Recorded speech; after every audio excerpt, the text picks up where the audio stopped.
마가복음 1장 1절부터 13절의 구속사 강해입니다. 마가복음 1장 1절부터 13절은 마가복음 전체의 서론입니다. 그리고 하나님 나라의 구속 활동을 준비하시는 내용을 담고 있습니다. 그리고 더 나아가 마가복음 전체의 내용과 신학을 요약해서 보여줍니다.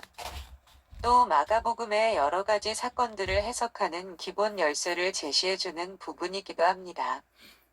먼저 마가복음 1장 1절은 하나님의 아들 예수 그리스도 복음의 시작이라는 말씀으로 시작됩니다. 이 절은 본서의 제목이며 주제입니다. 그러므로 우리는 먼저 이 절을 몇 가지 항목으로 살펴봄으로써 본서 전체가 나아가고자 하는 방향을 알 수 있습니다. 먼저 마가는 본서를 복음이라고 밝힙니다. 구약 성경에 익숙해 있던 사람들은 복음이라는 말의 중요성을 알고 있었습니다. 실제로 구약 이사야서에는 여러 번 복된 소식, 곧 복음에 대한 언급이 나타납니다. 이때 소식이란 어떤 중요한 일 또는 사건이 일어났음을 뜻합니다. 마가는 예수님께서 하나님의 복음을 전파하신 것으로 말하고 있습니다. 이 말은 복된 소식이 하나님으로 말미암아 일어난 사건임을 밝히는 것입니다. 즉 마가는 하나님이 이루신 어떤 일에 관하여 쓰고 있습니다. 구약의 첫 책인 창세기가 태초에 하나님이 천지를 창조하시니라는 창조의 시작을 다루고 있다면 우리는 이제 복음서 중에서 가장 먼저 쓰여진 본서의 첫 구절 복음의 시작이라를 통하여 하나님이 계획하시고 하나님이 일으키시며 하나님이 주도적으로 행하심으로 일어난 이 구원의 사건, 즉 복음이 어떻게 세상에 전파되었는지를 알 수 있습니다. 이 복음은 예수 그리스도의 복음입니다. 이 말은 예수 그리스도에 관한 좋은 소식이라는 의미일 수도 있습니다. 그리고 예수 그리스도께서 전파하신 좋은 소식이라는 의미일 수도 있습니다. 그리스도는 기름 부음 받은 자를 말합니다. 그것은 특히 유대 세계에서 기다려지고 있던 구원자에 대해 사용되었습니다. 그 구원자는 구약 성경의 예언들 등을 성취하는 데 있어서 하나님의 대리자가 될 것으로 기대되었습니다. 예수님을 그리스도라고 표현한 것은 기다리던 메시아가 바로 예수님이심을 고백하는 것입니다. 이 고백은 오늘날 신앙인들에게는 너무나 당연한 고백이요, 칭호가 되어 있습니다. 그러나 마가는 그의 복음서 전체에서 이 용어를 단지 7번 사용할 뿐입니다. 왜냐하면 이 단어가 예수 당시의 팔레스타인에서 기대되고 사용되던 방식과 예수님께서 그리스도가 되신 방법이 아주 달랐기 때문입니다. 유대인들은 정치적인 메시아를 원했습니다. 그러나 예수님은 정치적인 방법이 아니라 하나님께 순종하는 방식으로 메시아가 되셨으며 그 순종의 방법은 다른 이들을 쳐부수고 발 아래 무릎 꿇게 하는 방법이 아니라 자신을 대속물로 내어주는 섬김의 방법이었습니다. 예수님은 인간들이 환호하든 거절하든 실로 그리스도 곧 메시아였으며 이 사실은 본서의 첫 절에서 예수 그리스도의 복음의 시작이라는 말로 명확하게 선포되고 있습니다. 복된 소식의 내용이며 통로이며 선포자이신 예수 그리스도가 바로 하나님의 아들이라는 것입니다. 하나님의 아들이라는 칭호는 예수님과 하나님과의 독특한 관계를 나타내줍니다. 이 관계를 그는 인간 예수님입니다. 동시에 그는 하나님의 특별한 대리자 메시아입니다. 더 나아가 그는 완전한 신성을 지니신 하나님의 아들이시다라고 정리할 수 있습니다. 특별히 기독론적 칭호들은 그것들이 어떻게 생겨났든지 간에 하나님의 구속의 목적 속에 나타난 예수님께서 시작했던 역할과 그 공동체가 수행하도록 위탁받은 그의 이름으로 행할 사업 사이의 연속성을 고조시키기 위해 본서에서 사용되었다고 봅니다. 따라서 1장 1절에 나타난 하나님의 아들이라는 용어 역시 마가의 문맥 안에서 이해되어야 한다고 봅니다. 이렇게 볼 때 하나님의 아들은 예수님께서 하나님의 아들이라는 단순한 의미 외에 또 다른 의미를 지닙니다. 즉 1장 1절에 나타난 하나님의 아들은 그의 백성을 구원하기 위해 오시는 하나님의 임재와 관계된 복된 복된 소식 혹은 그에 의해 선포된 기쁜 소식의 종말론적 성격까지도 강조하는 것입니다. 그리고 하나님의 아들이라는 용어에 나타난 예언적 종말론적 구조는 예수님의 세례시 예수님을 기뻐한 하나님의 음성에 의해서 그리고 예수님의 변화 사건 속에서 더욱 발전되어 나타나고 있습니다. 위에서 살핀 것을 정리하면 복음은 예수님께서 그리스도로 온 것이며 예수 그리스도의 오심은 바로 하나님의 아들로서 우리의 과거와 현재만을 책임지고 보장하는 것이 아니라 우리의 영혼을 책임지고 보장하는 가장 결정적인 구속적 사건이 되는 것입니다. 본서는 하나님의 아들 예수 그리스도의 복음을 예수의 활동들을 통하여 펼쳐 보입니다. 뿐만 아니라 본서는 예수의 전파하심과 가르치심과 치유하심과 전생애와 생명까지도 내어주심이 바로 우리를 향한 하나님의 복음임을 깨닫게 합니다. 그리고 본서는 우리에게 복된 소식이 되시고 복된 소식의 유일한 통로가 되시는 예수님께서 단순한 대리자가 아니라 바로 하나님의 아들이섬을 보여주며 우리로 하여금 이 사실을 고백하도록 이끌고 있습니다. 아무도 정복할 수 없는 강력한 복음이 얼마나 분명하게 본서 안에서 울려 퍼지는지 다시 한번 살펴보아야 합니다. 그것은 곧 죄사함의 정권을 소유하신 하나님의 아들을 통한 용서의 복음입니다. 그리고 이 복음은 죄인들과 이방인들을 위한 복음입니다. 마가는 1절에서 이 책이 자신의 이야기가 아니라 하나님의 아들이신 예수께서 하나님의 대리자인 메시아로서 우리를 위해 세상에서 행하신 구속 활동을 소개하는 책, 즉 예수 그리스도의 복된 소식임을 밝힙니다. 이어지는 짧은 부분에서는 예수님께서 행하시고 전하신 복된 사건과 그 소식을 이해하는 데 필요한 세 가지 준비적 사건들을 보여줍니다. 그것은 바로 세례 요한의 사역, 예수님의 세례, 예수님의 시험입니다. 이 사건들에 나타난 구속사적 의미를 하나씩 살펴보기로 합니다. 구원사의 출발점, 세례 요한의 구속사적 위치. 세례 요한은 구속사에서 결정적으로 중요한 인물입니다. 도래할 메시아 시대의 길을 준비하는 메시아의 선구자인 요한의 출현은 종말론적 시간이 다가왔으며 구속사에 있어서 결정적인 전환점이 가까웠음을 시사합니다. 다시 말해서 마가는 세례 요한, 즉 메시아 시대의 도래를 예비하는 사자에 대한 구약의 예언을 인용하여 메시아가 도래하였으며 하나님의 기쁜 구원이 임하였음을 강조합니다. 마가에게 있어서 세례 요한의 출생 기사나 가정 배경 혹은 성장 과정 등은 그리 중요하지 않습니다. 다만 중요한 사실은 세례 요한이 메시아의 길을 예비하도록 보내진 사자로 구약에 예언된 자라는 점입니다. 세례 요한의 등장과 물세례 사역의 초점은 오직 메시아이며 하나님의 아들이신 예수님에게 있습니다. 그의 출현과 사역은 구원 사역을 성취할 하나님의 아들 예수 그리스도를 드러내고 예비할 뿐입니다. 그러기에 세례 요한의 등장과 그가 행하는 사역 자체는 하나님의 구원 사역, 즉 예수 그리스도께서 전하실 복음의 전조이며 하나님 나라의 도래를 알리는 나팔입니다. 세례 요한은 AD 30년이 채 못 되었을 때에 대중들 앞에 모습을 드러내었습니다. 그는 하나님 나라의 임박한 도래를 준비하기 위해 유대인들에게 회개할 것을 설교했습니다.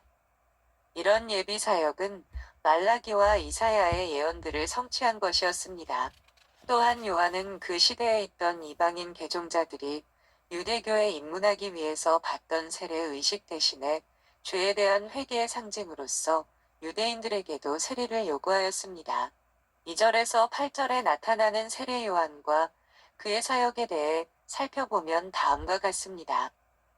요한의 외적인 출현 방식과 생활 전체는 구약 안에서의 그의 위치와 관련됩니다. 즉 세례 요한의 광야 생활은 매우 중요하며 그는 위대한 회개의 선지자였던 엘리야의 제판이기도 합니다. 유대인들은 실제로 말 그대로의 엘리야의 부활을 기대했던 것으로 보입니다. 그래서 요한은 요한복음 1장 21절에서 자신은 엘리야가 아니라고 했습니다. 그는 유대인들이 생각하는 엘리야의 단순한 파니기를 거부했던 것입니다. 4절, 5절에 나타난 요한이 요단강 근처의 유대 광야에서 그의 사역을 수행하는 것은 새로운 출애굽의 희망을 암시하는 것이었습니다. 그리고 그가 죄 용서를 위한 회개의 세례를 외치자 유대의 모든 백성과 예루살렘인들이 모두 그의 외침에 응답하기 위해 나와서 그들의 죄를 고백하고 그에게 세례를 받았습니다. 이것은 모두 엘리야가 그러했던 것처럼 세례 요한이 모든 것을 회복시킴으로 이스라엘로 하여금 자기 뒤에 오시는 바로 그분을 예비케 하는 일들이었습니다. 요한이 예수님보다 앞서 온 것은 그리스도에 대해 구약 전체가 앞선 것과 같은 의미를 지닙니다. 그리고 그것은 그 형태에서뿐만이 아니라 구약의 실제 내용이 요한에게 요약되어 있다는 의미입니다. 만일 우리가 구약을 율법과 선지자의 두 요소로 나눈다면 이는 모두 회개하라, 하나님 나라가 가까웠느니라는 메시지에 잘 요약되어 있습니다. 이 구절은 상이한 두 가지를 끌어다 붙인 것이 아닙니다. 실상 이 메시지는 회개하라. 왜냐하면 천국이 가까웠기 때문이다. 이기 때문입니다. 이때 왜냐하면 이란 말은 회개의 동기가 그 나라의 도래에 있음을 시사합니다. 그러므로 요한에게 있어서 그 나라는 무엇보다도 먼저 심판을 의미합니다. 요한은 일부 그의 제자들이 믿었던 것 같이 자신을 메시아로 지적하는 어떤 복음도 가져오지 않았습니다. 그러나 그는 주의 길을 예비하는 사자였으며 자신보다 강한 어떤 이, 곧 성령으로 세례를 베풀 어떤 이를 가리키는 소리였습니다. 그러므로 요한의 사역은 마가가 묘사하고자 했던 것, 즉 하나님의 아들의 복음이 어떻게 전파되어 갔는가를 보여주는 선구자로서의 사역이었습니다. 결국 2절에서 8절에서 마가는 세례 요한을 통해 구약과 신약, 그리고 율법의 시대와 복음의 시대의 분기점을 나타내고 있는 것입니다. 그러기에 마가는 요한의 사역을 소개하면서 예수님의 선구자로서 요한의 나타남에 초점을 두기보다는 요한의 선구자적 존재성에 초점을 두고 있습니다. 세례 요한은 예수 그리스도의 복음의 전령사여, 활짝 열린 구원사의 출발점이었던 것입니다. 본문의 구조 역시 이것을 보여줍니다. 즉 2절, 3절에서 세례 요한은 이스라엘 백성들로 하여금 예수의 길을 예비하게 하고 예수의 길을 평탄하게 하는 소리라고 표현됩니다. 그리고 4절에서 구약 예언의 성취로서 최고의 구약 예언자인 세례 요한이 역사의 무대에 나타났습니다. 그것은 인류를 다스리는 하나님의 방법의 전환점을 의미하는 것이었습니다. 그래서 세례 요한을 구원사의 출발점이라고 부를 수 있습니다. 세례 요한은 많은 사람들이 지나다니던 요단강 근처에 있는 유대 광야에서 사역하였습니다. 그는 그곳에서 회개하여 죄에서 돌이키고 예수 그리스도를 맞이할 준비를 하며 그의 은혜 안에 소망을 둘 것을 선포하였습니다. 그리고 요한은 회개의 표적으로서 사람들에게 세례를 주었습니다. 그 세례는 옛사람을 벗어버리고 다시 새로운 삶을 구하는 새 사람으로서의 소생을 의미하였습니다. 하나님 나라의 선포와 세례를 베푼 이 두 가지는 세례 요한의 기본적이고도 핵심적인 사역이었습니다. 특히 본서는 이 둘 중에서 세례를 베푼 요한에게 더 초점을 두고 있습니다. 요한이 베푼 세례의 의미를 구속사적 측면에서 몇 가지로 살펴보면 다음과 같습니다. 첫째로, 본문 4절은 요한의 세례를 죄사함을 받게 하는 회개의 세례라고 부릅니다. 요한의 세례는 그의 설교 전체와 마찬가지로 분명한 하나의 종말론적 성격을 띠었습니다. 요한의 세례는 세례를 받을 사람에게 회심함으로써 임박한 진노의 직면에서도 죄사함을 얻을 수 있다는 확신을 주었기 때문입니다. 공관복음서에 의하면 하나님 나라를 선포한 세례 요한의 설교는 죄사함에 집중되어 있습니다. 그가 백성들에게 회개를 외침으로써 사람들은 그에게 나아와 그들의 죄를 고백하였습니다. 그리고 뒤이어 요한이 그들에게 베풀어준 세례 자체도 죄사함을 받게 하는 회개의 세례로 표현되었습니다. 죄사함은 요한에게서 세례를 받은 자들에게 요한 자신이 죄사함을 준다는 의미가 아닙니다. 또한 이것은 요한에게 세례를 받음으로 말미암아 죄사함이 이루어진다는 의미도 아닙니다. 여기에서 강조되는 것은 헬라어 전치사 에이스입니다. 이는 원인이 아니라 관계와 목적을 강조하는 전치사입니다. 그러므로 여기에서 세례를 받는다는 것은 그리스도의 희생적 죽음에 근거한 것으로 하나님의 은혜스러운 행위 즉 하나님의 용서와 관련을 가집니다. 죄의 용서는 세례라는 외적 의식에 의해 이루어지는 것이 아닙니다. 오히려 세례는 사람이 회개하고 그 결과 하나님의 은혜로운 죄의 용서를 받아들였다는 외적 증거였습니다. 둘째로, 역사적으로 요한의 세례는 포로기 이후 유대교의 종교적 결례들에서 유래하였습니다. 하지만 에스겔 36장에 맑은 물로 너희에게 뿌려서 너희로 정결케 하되 곧 너희 모든 더러운 것에서와 모든 우상을 섬김에서 너희를 정결케 할 것이며 또 새 영을 너희 속에 두고 새 마음을 너희에게 주되 너희 육신에서 굳은 마음을 제하고 부드러운 마음을 줄 것이며라는 선언에 나타난 바와 같이 요한의 세례와 구약에서의 결례는 그 핵심적 의도, 즉 물뿌림과 성령의 부어주심을 통한 종말론적 정화라는 측면에서 그 맥을 같이 합니다. 세례 요한이 이러한 전통과 예언을 바탕으로 예언자적 직감을 살려 세례를 베풀었을 것이라고 봅니다. 그러나 세례 요한은 이 세례가 속죄일의 속죄의식을 비롯한 모든 속죄 희생들과는 상관없이 마지막 날의 입구에서 은혜의 최후 수단이자 죄사함과 회개의 매개가 되도록 했습니다. 그럼에도 불구하고 궁극적으로 이 세례는 장차 올 어떤 것을 약속하는 표지라는 의미로서만 은혜였습니다.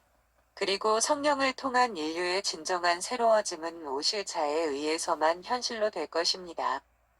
셋째로, 세례 요한은 그의 사역에서 나와 그를 뚜렷이 대조시키고 있습니다. 요한이 주는 세례는 물로 주는 세례였습니다. 세례를 주다라는 동사는 물속으로 들어가다, 잠기다의 강세형입니다. 요단강에서 요한에게 세례를 받는다는 것은 사람이 하나님께로 전향함을 표시했습니다. 그것은 또한 오시는 메시아를 준비하며 회개한다는 표시였습니다. 그럼에도 불구하고 물과 관련하여 세례를 주다라는 말이 사용될 때에는 문자 그대로 물에 잠김을 의미했습니다. 다시 말해서 요한은 오직 상징적으로만 죄를 씻어줄 수 있었습니다. 그는 자기가 상징적으로 제시하고 있는 것을 자기 마음대로 베풀 재량이 없었고 다만 하나님의 이름으로 약속할 수 있었을 뿐입니다.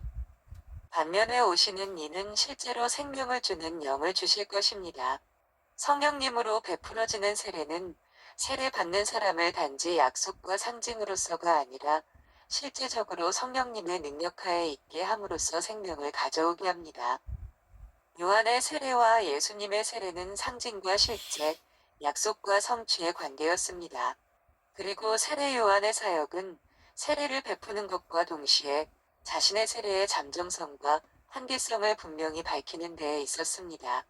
왜냐하면 자신의 한계를 인정하는 것은 곧 자기 뒤에 오시는 이의 모습을 분명히 지시하는 것이기 때문입니다. 넷째로, 세례 요한의 세례는 새로운 백성, 새 이스라엘의 개념을 형성합니다. 요한은 이방인 개종자가 아닌 유대 민족 내에서 이 세례를 베풀었습니다. 구약 시대에 행해지던 이방인 개종자들에 대한 세례와 세례 요한이 유대인들에게 베푼 세례는 특별히 구속사적으로 큰 의의를 갖습니다.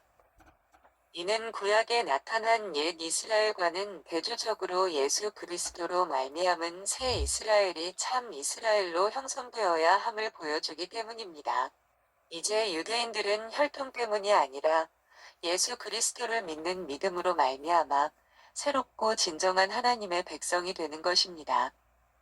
다섯째로, 세례 요한의 선포와 세례를 바르게 이해하기 위해서는 그 시대의 지배적인 기대인 종말론적 배경에서 보는 것이 중요합니다. 당시의 분위기는 종말 사상으로 물들어 있었습니다. 요한의 세례는 특별히 빠르게 임하는 심판을 바라보는 것이고 이에 적합하게 준비하는 것을 보증하는 의미를 갖습니다. 이러한 종말론적인 의미의 보증으로서의 세례 개념은 오늘날의 기독교 세례에도 그대로 이어져 있습니다. 즉 오늘날의 세례를 통해서도 우리들은 현재에서의 돌아섬과 결단뿐 아니라 메시아 도래에 얘기된 특징인 성령 세례와 더 나아가서는 종말론적 구원을 믿음으로 소망하게 되는 것입니다. 구속의 역사를 펼치시는 삼위일체 하나님, 예수님의 세례 받으심. 예수님에 대한 세례 요한의 소개, 곧 예수님께서는 세례 요한보다 강한 자이시다라는 선언에 이어 예수님의 출현이 기술됩니다. 예수님께서는 세례 요한에게 물 세례를 받으심으로 자신의 사역에 대한 하늘의 공인을 드러내셨으며 성령님의 이끌림을 받아 광야에서 시험을 당하셨습니다.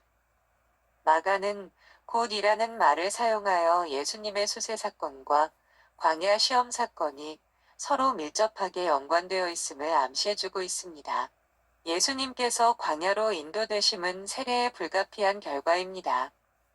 예수님께서 세례 받으실 때에 그에게 강림하신 동일하신 성령님께서 지금은 광야로 그를 몰아내십니다. 예수님께서는 광야에서 사단과 대결하시고 들짐승들과 함께 계시며 천사들에게 수종을 받으셨습니다.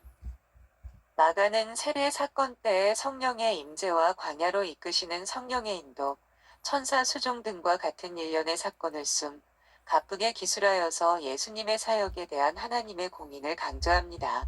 다시 말해서 예수님의 세례와 광야에서 시험 받으심은 예수님의 공생애의 준비이자 시작이며 또한 요약입니다. 본문 9에서 11절에서 성자 예수님은 세례 요한에게 세례를 받으심으로 구속사적 공생애를 시작하십니다. 예수님께서 죄 없으신 몸으로 세례를 받으신 사건은 그 자체로서도 하나님이 행하시는 구속 역사의 특징을 잘 드러냅니다. 그러나 예수님께서 세례 받으신 직후에 일어난 성부 하나님의 음성과 성령 하나님의 임재하심은 인간을 향해 펼치시는 하나님의 구원의 역사가 단순히 성자 하나님만의 일이 아닌 삼위일체 하나님의 역사임을 보여줍니다. 따라서 우리는 구속사적 맥락에서 9에서 11절을 살피면 우선은 예수님께서 세례 받으신 사건과 그 의미를, 다음엔 수세 사건 직후에 나타난 삼위일체 하나님의 현현 사건과 그 의미를 살펴보도록 하겠습니다. 예수님의 공적 사역의 역사적 배경은 세례 요한의 등장과 깊은 관련을 갖습니다. 그래서 본서의 서문을 예수님의 복음의 시작은 회개의 세례에 대한 세례 요한의 설교였다라고 읽을 수 있습니다. 뿐만 아니라 1에서 8절은 요한의 독특한 행위에 그 초점을 맞춥니다. 메시아적 선구자로서 세례 요한의 사역의 많은 특성들 가운데서 다가오는 하나님의 통치를 준비하기 위하여 동료 유대인들에게 세례를 베푸는 것보다 더 중요한 것은 아무것도 없었습니다. 그리고 그가 베푼 세례 중에서 그의 친족 나사렛 예수님에 대한 세례보다 중요한 것은 아무것도 없었습니다. 왜냐하면 이 사건이야말로 예수님의 공적 사역을 위한 확고한 출발점을 제공해 주었기 때문입니다. 예수님의 세례는 자신의 공생애의 시작을 알리는 것이었습니다. 하지만 요한에 의한 세례는 일반적으로 죄에 대한 회개를 상징했습니다. 하지만 예수님은 전혀 죄가 없으신 분이 아닌가요? 죄가 없으신 예수님께서 죄를 씻는 세례를 왜 받으셨는가요? 이에 대한 대답은 이 사건의 구속사적 의미의 핵심을 이룹니다. 마가는 죄 없으신 예수님께서 세례를 받으신 이유에 대해 기록하고 있지 않습니다. 따라서 본문의 평행 구절인 마태복음 3장에 나타난 세례 요한과 예수의 대화를 통해서 그 구속사적 의미를 다음과 같이 밝힙니다. 첫째로, 요한은 예수님께서 그의 세례를 받으려 하심을 만류합니다. 이는 요한이 예수님의 구속사적 위치와 성격을 제대로 인식하고 있었기 때문입니다. 둘째로, 이어지는 내가 당신에게 세례를 받아야 할 터인데라는 세례 요한의 말은 그저 단순히 역할만을 바꾸어 예수님께서 요한에게 물세례를 베풀어야 한다는 의미가 아닙니다. 오히려 이 말은 8절에서 선언되어진 것처럼 예수님은 성령으로 참 세례를 베푸실 진정한 메시아라는 인식에서 나온 요한의 고백입니다. 그리고 이는 요한이 개인적으로 예수님의 무죄함을 말하는 것이기도 합니다. 셋째로, 요한의 이러한 거부는 예수님께서 이제 허락하라고 주장하심으로 확언되었습니다. 즉 예수님께서는 요한이 거부하는 것이 다른 태도임을 인정하셨습니다. 그러나 동시에 이 일을 이루시겠다는 예수 그리스도의 의지가 여기에 담겨 있습니다. 넷째로, 예수님은 자신이 세례 받으셔야 하는 필연적 이유를 우리가 이와 같이 하여 모든 의를 이루는 것이 합당하니라고 밝히십니다. 이때에는 율법에 의해서건 혹은 다른 것을 통해서건 여호와께서 이스라엘에게 요구하신 것입니다. 예수님은 당신의 복종을 통하여 모든 이에게 요구되는 애가 완전히 이루어질 것을 아셨습니다. 그리고 당신의 복종을 통하여 이 모든 애를 이루어내기로 하셨습니다. 그러므로 마태복음을 통해 우리가 추적할 수 있는 예수님께서 세례를 받으신 이유에 대해 학자들은 다음과 같이 몇 가지로 정리합니다. 첫째로, 그것은 예수님께서 하나님의 전체적인 계획과 그 안에 있는 요한의 세례의 역할에 완전히 동의하셨다는 것을 보여주는 순종의 행위였습니다. 둘째로, 예수님은 이스라엘 백성들의 유전과 죄 많은 상태를 담당하셨으며 세례는 바로 그 이스라엘 백성들과 자신을 동일시하는 행위였습니다. 셋째로, 그것은 예수님께서 메시아적 사역을 공식적으로 받아들이고 그 메시아적 사역의 시작을 의미하는 자기 헌신의 행위였습니다. 넷째로, 예수님께서 세례를 받으시면서 물속에 잠겼다가 물 위로 솟구치는 과정은 다가올 그분의 죽음과 장사 및 부활을 극적으로 표현한 것입니다. 즉 예수님은 하나님이시며 동시에 사람으로서 죽었다가 다시 살아나시리라는 것을 요한의 세례를 통해서 보여주셨습니다. 요단강에 들어갔다가 다시 나오신 것은 예수님께서 죽음을 정복하기 위하여 십자가에 못 박혀 죽었다가 자기 백성을 위하여 다시 살아날 예수님의 구속 사역을 예시해 주는 것입니다. 물론 예수님께서 세례를 받았다고 해서 그의 신적인 위치가 바꿔진 것은 아닙니다. 오히려 예수님께서 세례를 받으신 것은 그분이 다윗적인 메시아일 뿐 아니라 고난받는 주의 종으로서 메시아적 사명을 받아들이셨다는 광범위한 의미를 보여줍니다. 예수님께서 세례 받으신 직후에 나타나는 삼위일체 하나님의 현현은 이것을 더 잘 깨닫도록 도와줍니다. 예수님께서 세례를 받고 물에서 올라오실 때 곧 하늘이 갈라졌습니다. 어감이 강한 동사인 갈라져서 열리다라는 말은 하나님께서 자기 백성을 구원하시기 위하여 인간의 경험 속으로 들어오시는 것에 대한 은유를 반영한 것입니다. 하늘이 갈라져 열리고 일어난 두 가지 사건은 바로 성령 하나님의 임재하심과 예수님의 아들 되심과 메시아 되심에 대한 성부 하나님의 선언입니다. 예수님의 구속사적 공생애의 첫 사건, 즉 예수님께서 세례를 받으심으로 우리의 메시아여 구원자로서의 사명을 구체적으로 받아들이시는 그 순간 성부 하나님께서는 성령 하나님과 함께 자기 백성을 구원하시기 위하여 성자 하나님이 구체적인 모습으로 인간의 경험 속으로 들어오시는 역사적 현장에 함께 나타나신 것입니다. 이는 곧 예수님의 세례 기사에는 삼위 하나님께서 모두 등장하고 계십니다. 성부께서는 성자를 보증하셨고 성령께서는 성자에게 공식적인 직무를 명하셨으며 성자께서는 이미 구속의 역사에 헌신하셨습니다. 성자 하나님께서는 비록 죽음을 맛보아야 함에도 불구하고 이미 자신의 전 생애를 아버지의 영광과 자기 백성을 위해 바쳤습니다. 그래서 마가는 하나님의 복음은 곧 하나님의 아들 예수 그리스도의 복음이라고 소개한 것입니다. 마가의 이러한 고백은 11절에 나타나는 성부 하나님의 말씀을 통하여 확인되어집니다. 예수님께서 하나님의 아들이라는 마가의 신앙 고백은 바로 11절의 객관적 사건에 근거된 것입니다. 하나님께서는 예수님을 가리켜 너는 내 사랑하는 아들이라 내가 너를 기뻐하노라고 하셨습니다.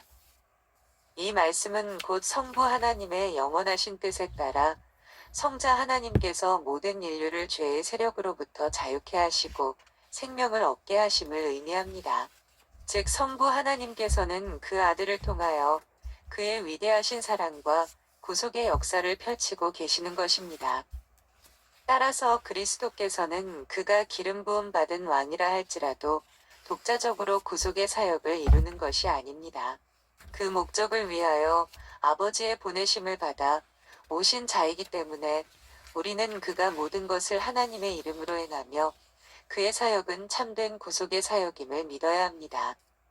또한 이때 성령 하나님이 비둘기처럼 임했습니다. 이 말은 성령께서 비둘기처럼 보이는 형태로 세례 받으신 성자 위에 임하셨음을 나타냅니다. 비둘기의 모습은 아마도 성령의 창조적인 활동을 상징하는 것 같습니다. 또한 구약시대에는 성령이 어떤 특정한 사람들에게 와서 그들이 봉사할 수 있도록 힘을 주었습니다. 물론 예수님은 성령 하나님을 성화 혹은 또 다른 능력의 동인으로서 받으신 것은 아닙니다. 왜냐하면 이런 이해는 죄 있음을 전제로 하는 것이며 또한 복음서 어디에서도 그런 흔적을 전혀 찾을 수 없기 때문입니다. 오히려 성자 하나님은 세례를 받음으로써 표현된 그의 마음과 목적에 대하여 성부 하나님의 승인의 보증으로서 성령을 받으신 것입니다. 또한 성자 하나님께서는 당신의 메시아적 사역을 수행하시기 위한 당신의 인성의 실질적인 준비를 위해서 성령을 필요로 하셨습니다. 예수님은 당신의 모든 권능과 은혜의 말씀들, 구원하시는 행위들을 모두 당신 안에 계신 성령께 돌리고 있습니다. 더 나아가 성령 하나님은 성자 하나님께서 메시아적 사역을 감당할 수 있도록 이런 방식으로 자격을 구비시켜 놓음으로써 이후에 오순절 성령 강림의 기초를 놓으신 것입니다. 예수님께서 세례 받으시는 장면과 마찬가지로 오순절 사건 역시 성자 하나님이 완성하신 사역에 의존하는 바, 이 사역은 성부 하나님의 섭리와 성령 하나님의 도우심을 동시에 보여주는 것입니다. 결국 세례 받으시고 올라오시는 성자 하나님과 하늘을 갈라 열고 임재하신 성령 하나님, 그리고 소리로 성자 하나님의 구속 사역이 사랑하는 하나님 자신의 아들의 사역이며 동시에 성부 하나님의 사역임을 확인해 주시고 기뻐하신 성부 하나님의 현현을 통해 우리는 예수 그리스도의 복음이 우리를 향하신 하나님의 뜻이며 동시에 성령 하나님의 목적임을 깨닫게 됩니다. 그 다음 예수님께서 시험 받으신 사건, 하나님 나라의 성격과 예수의 구속 활동의 성격. 예수님께서는 세례를 받으신 후에 성령님의 능력에 사로잡히게 되었습니다. 성령님께서는 곧 예수님을 광야로 몰아내셨습니다. 그리고 예수님께서는 40일 동안 광야에 계시면서 사단에게 시험을 받으셨습니다. 예수님께서 시험 받으신 사건은 우리들에게 먼저 하나님 나라의 성격과 그 실제가 어떤 것인가를 알게 하며 더 나아가서는 하나님의 나라를 위해 일하시는 예수님의 구속 활동의 성격을 알게 해줍니다. 마가의 시험 기사는 마태나 누가에 비하여 간단합니다. 마가는 시험의 내용이라든가 극적인 마침, 혹은 사단에 대한 예수님의 승리에 대해서 아무런 언급이 없습니다. 마가의 관심은 이 시험이 마귀적 수단을 통하여 예수님을 하나님의 뜻에서 벗어나도록 하는 사단과의 계속적인 싸움의 시작에 불과하다는 데에 있기 때문입니다. 그리고 이것은 하나님 나라의 복음을 전파하는 예수 그리스도의 구속 활동에 지속적으로 반복되는 기본 동기입니다.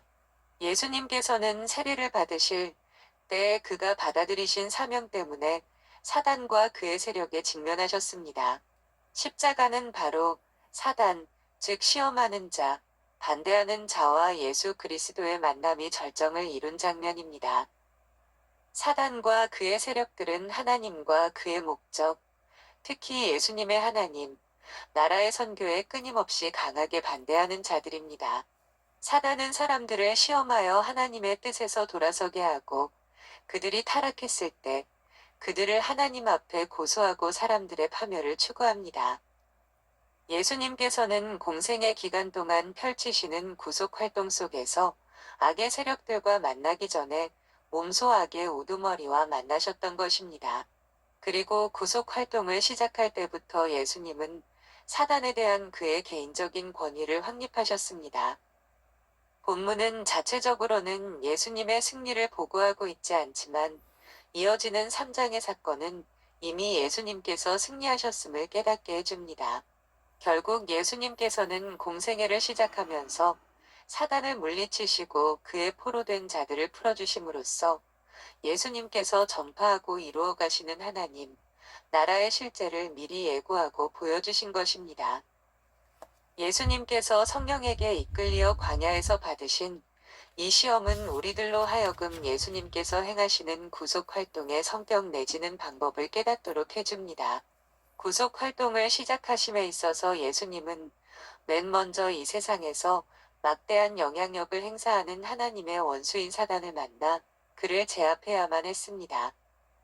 사단을 물리치고 포로된 자들을 자유케 하는 것, 그것이 바로 하나님 나라의 기본 성격이기 때문입니다. 이 대결을 위하여 성령님께서는 예수님을 광야로 인도하셨으며 그 광야에서 예수님은 죄로 말미암아 버림을 받은 인간의 모습과 하나님의 모든 저주를 짊어지고 버림당할 자신의 모습을 바라보셨습니다. 한편 이 시험에서 예수님은 육신적이며 사회적인 필요를 채우기 위한 경제적 메시아가 되지 않을 것과 초자연적인 능력을 전시함으로써 신앙을 강요하는 표적을 주는 메시아가 되지 않을 것, 또 가이사의 방법으로 세상 나라들을 정복하는 정치적 지도자도 되지 않을 것임을 밝히셨습니다. 대신에 예수님은 하나님의 방법으로 하나님의 종이 되는 분명한 의도 가운데서 자신의 사역을 시작하셨습니다. 그리고 본서에서 계속되는 예수님의 구속 활동은 그가 어떻게 하나님 나라에 대한 당시의 모든 잘못된 정치적 개념을 정결케 하며 또한 그것의 섬김과 고난의 내용을 부여할 것인지를 보여줄 것입니다. 이와 같은 이유로 본서를 가리켜 종의 복음이라고 부르고 있습니다. 예수님의 구속 활동의 기본 전략은 바로 섬김이요, 낮아지심이었던 것입니다. 감사합니다.